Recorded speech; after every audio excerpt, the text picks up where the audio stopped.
Alors ici, on a de la monarde, donc en pétales et en feuilles.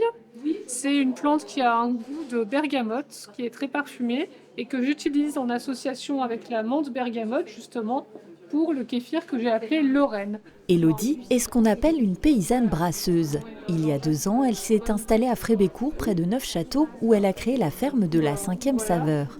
Elle y produit du kéfir qu'elle vient parfumer d'herbes aromatiques cultivées sur sa petite exploitation. Cette boisson fermentée, sans alcool à base de fruits, est réputée pour ses vertus digestives et son action bénéfique pour le microbiote intestinal. À la base, ce sont des grains qui sont une symbiose de levures et de bactéries qui produisent une fermentation quand ils sont bien cocoonés. Alors pour bien cocooner des grains de kéfir, il faut de l'eau, il faut du sucre et puis il faut de l'acidité. Donc souvent on met des rondelles de citron et une figue ou bien des fruits secs. La fermentation peut alors démarrer et 24 à 48 heures plus tard, le kéfir est prêt à être filtré. Vient alors la deuxième étape. Moi, j'ajoute des infusions de plantes que je cultive ou que je cueille pour une deuxième fermentation. Et ensuite, on laisse en bouteille encore un petit peu à température ambiante. Et c'est là que les bulles apparaissent. Et ça fait le kéfir que je propose. Aussitôt en bouteille, il est ensuite réfrigéré pour stopper la fermentation, prêt à être consommé.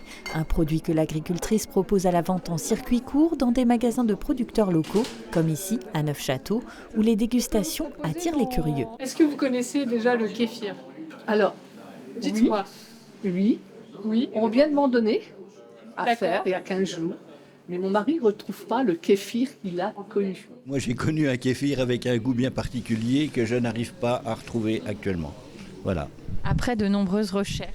Après de nombreuses recherches, oui, et à chaque fois je suis déçu parce que je n'arrive pas à retrouver le goût que j'ai connu étant gamin.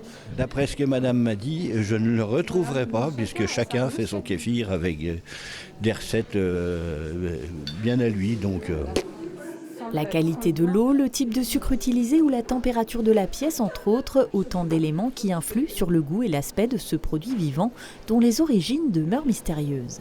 Il y en a qui disent que ça vient d'un cactus du Mexique, d'autres que ça vient d'Italie, d'autres que ça vient de Crimée.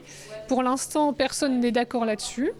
Il y a des chercheurs du Muséum d'histoire naturelle de Paris qui sont en train de séquencer l'ADN du kéfir pour essayer de trouver la réponse à cette question. Une chose est sûre cependant, le kéfir est une boisson ancestrale et Élodie compte bien perpétuer la tradition.